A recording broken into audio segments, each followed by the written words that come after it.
America क्या कहता था, क्या हो तुम, और आज हम कहते हैं तू क्या है बे. फ्रेंड्स, हा व्हायरल मीम डायलॉग तुम्ही नक्कीच ऐकला असेल, पण आज आपण याच डायलॉगशी अगदी परफेक्ट मॅच होणार ना एक भन्नाट विषयावर चर्चा करणार आहोत. Peter England, Allen सॉली, royal Enfield, Jaguar, दा मिलानो. आता ही नावं ऐकल्यानंतर तुमच्या डोक्यात कुठला देश येतो? England, Italy, America. पण आजचा व्हिडिओ संपेपर्यंत तुमची ही समज पूर्णपणे बदलणार आहे, कारण खेळ आता नावांचा नाहीये तर त्याच्या मालकांचा आहे. कारण एकेकाळी फॉरेन ब्रँड्सकडे आपण लय भारी म्हणून बघायचो ना, आज त्यापैकी अनेक ब्रँड्स आपल्या भारतीय कंपन्यांच्या मालकीचे. नमस्कार, मी विशाल विठ्ठल आणि तुम्ही पाहत आहात सॉर्ट आउट. आज आपण सॉर्ट आउट करणार आहोत परदेशी वाटणारे पण भारतीय असणारे ब्रँड्स. आपण रोज वापरत असलेले अनेक ब्रँड्स पाहून आपल्याला वाटतं की हा तर विदेशी ब्रँड आहे, पण मार्केटिंग मध्ये एक नियम असतो, परसेप्शन सेल्स. म्हणजेच लोक वस्तू विकत घेत नाहीत तर त्या वस्तूबद्दलची प्रतिमा विकत घेतात, आणि भारतीय कंपन्यांनी देखील याच सायकोलॉजीचा वापर केला आहे. आता सुरुवात करूया आपल्या कपाटापासून.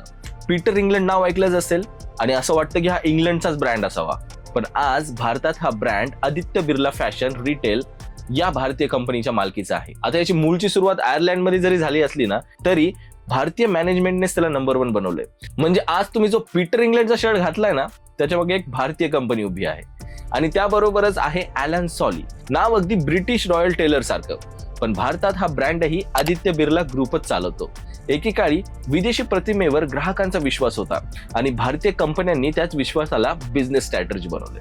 पण मित्रांनो, भारतीय कंपन्या काही इथेच थांबल्या नाही बरं का. त्यांनी एक दिवस थेट विदेशी कंपन्याच विकत घ्यायला सुरुवात केली आहे, आणि इथून सुरू होतो भारतीय उद्योग विश्वाचा खरा गेम. सर्वात मोठं उदाहरण देऊ का?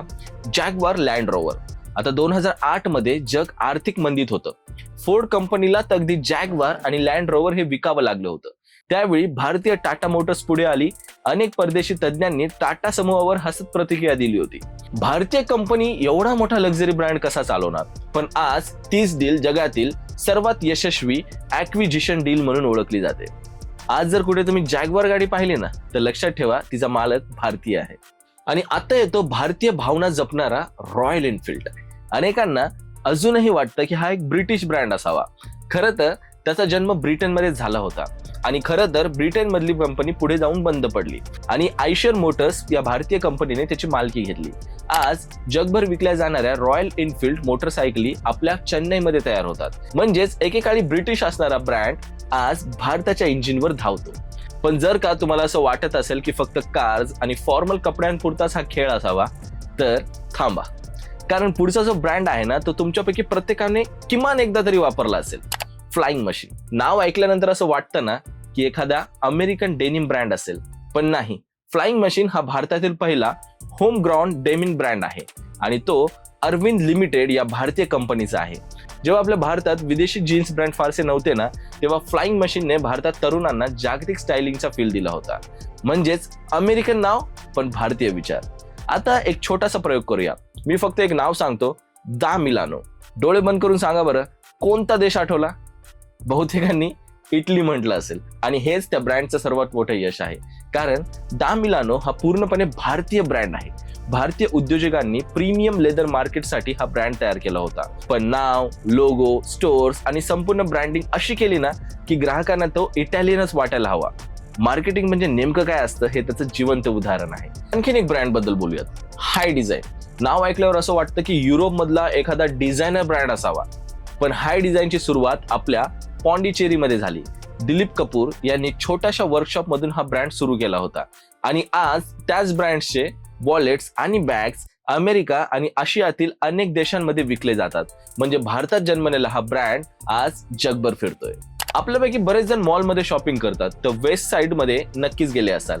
नाव पूर्णपणे विदेशी, पण हा ब्रँड आहे ट्रेंड लिमिटेड या कंपनीचा, आणि ट्रेंड लिमिटेड ही टाटा ग्रुपचाच एक भाग आहे. म्हणजेच पुन्हा एकदा विदेशी नाव पण भारतीय मालकी. आणि शेवटी अमेरिकन स्वॉन. नावातच अमेरिका आहे, त्यामुळे तो अमेरिकन ब्रँडच आहे असं वाटणं साहजिकच आहे. पण प्रत्यक्षात हा ब्रँड भारतातूनच सुरू झाला आहे. भारतीय तरुणांना अमेरिकन लाईफस्टाईलचा फील देण्यासाठी या ब्रँडची संपूर्ण ओळख तयार करण्यात आली होती. मित्रांनो, तुम्हाला एक गोष्ट लक्षात आली का? आपल्या भारतीय कंपन्या लोकांना फसवत नव्हत्या, त्या लोकांची माइंडसेट समजून घेत होत्या.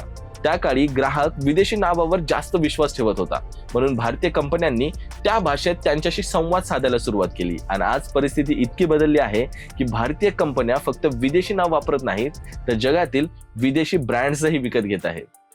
म्हणून पुढच्या वेळी पीटर इंग्लंडचा शर्ट घालताना, रॉयल एनफिल्डची गाडी चालवताना आणि जॅग्वार रस्त्यावर पाहताना लक्षात ठेवा, अमेरिका क्या कहता था, क्या हो तुम, और आज हम कहते हैं तू क्या है बे. बरं, आपण चर्चा केल्यापैकी कुठला ब्रँड तुम्हाला विदेशी वाटत होता हे मला कमेंटमध्ये नक्की सांगा.